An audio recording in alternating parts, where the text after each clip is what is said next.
Welcome, everybody. Today is Tuesday, September 15th. This is the Charter Revision Committee.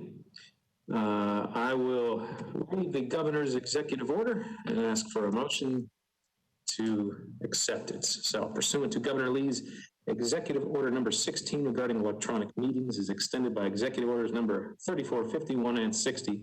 I make a motion that this committee meeting agenda constitutes essential business of the Metropolitan Council, and that meeting electronically is necessary to protect the health, safety, and welfare of Tennesseans in light of the COVID-19 outbreak.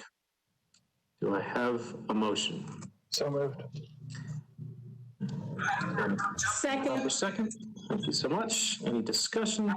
Seeing none, all in favor of electronic order motion, say aye. Aye. Any against or abstentions? Seeing none, motion passed. And one thing I forgot to do, if you all in the committee would raise your hands, and we'll take a quick roll. All right. I have Councilmember Henderson, Mendez, Vercher,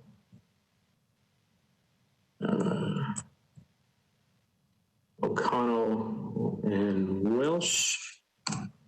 Mr. Cooper, anybody else in there? Looks like we are. No, those are the ones I have noted. Thank you so much. Looks like we're missing just Roten and.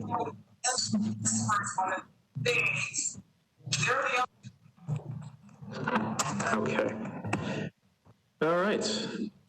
We have one resolution to consider tonight, and that is Resolution RS 2020-518 by Councilmember Glover. Provides amendments to the charter of the Metro government in accordance with Article 19, Section 19.01 thereof, and setting forth a brief description of each amendment to be placed upon the ballot. Do I have a motion from somebody on the committee to get this before us? Move to defer one meeting, please. There is a motion and a second for a deferral for one meeting. All right, well, we now have that before us. Oh, I see Councilmember Lee also. So adding Councilmember Lee to the, is Councilmember Roten there? Otherwise, No, Councilmember Roten. Okay, got it. Yeah, Which resolution are we on, Councilmember Syracuse? We are on the resolution 2020-518. Thank you. So, Councilmember O'Connell, I think we need to get this before us before we get a motion for defer. Is that correct, John? For purposes of committee, a deferral motion can be made, and then it would be subject to discussion and vote. Okay, so we have had a proper motion then to defer and a second. So now we are open to discussion of the deferral motion for RS 2020-518. Is there any discussion? Councilmember Mendez. Thanks. Can we mention the commission recommendation for this, which I believe was to recommend disapproval, 7 in favor, 0 against? You bet, absolutely. Okay, so we did have a commission meeting on September 11th, and the committee unanimously recommended a disapproval of RS 2020-518.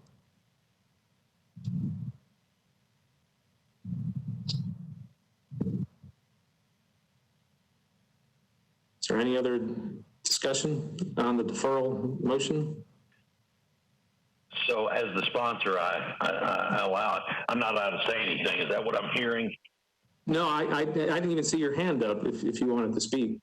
Okay. Well, so the normal move is that we normally move it first before anything. So I was kind of waiting for a committee member to do that. Well, I asked the same question of Mr. Cooper about the procedure of the motion. So that's okay. You're good. Councilmember Glover, go ahead. Well, I mean, if you guys want to defer it, I think, and I will ask Mr. Cooper, if this is deferred one meeting, Mr. Cooper, does it knock it off for any opportunity of it being on the December 5th ballot?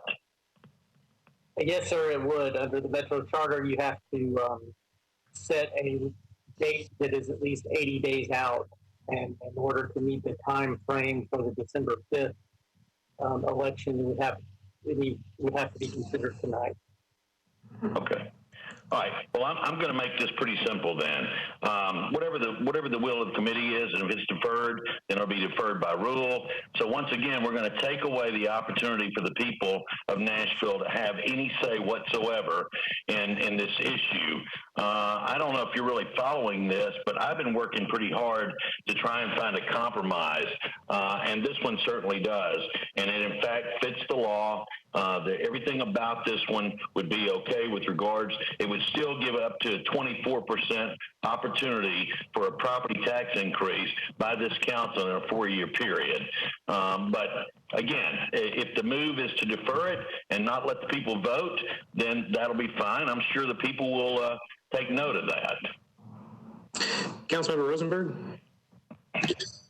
Thank you, Mr. Chairman. It's one way to characterize it, but the merits aside, I don't think that we've ever introduced a bunch of charter amendments and then tried to pass them all in one night. Usually there's a process to it, as opposed to just, popping up and asking to, put it on the ballot without any opportunity to make any changes or really evaluate it. So that's my position on it. Thank you. Thank you. Thank you, Councilmember Henderson. Thank you, Chair. I concur with Councilman Rosenberg.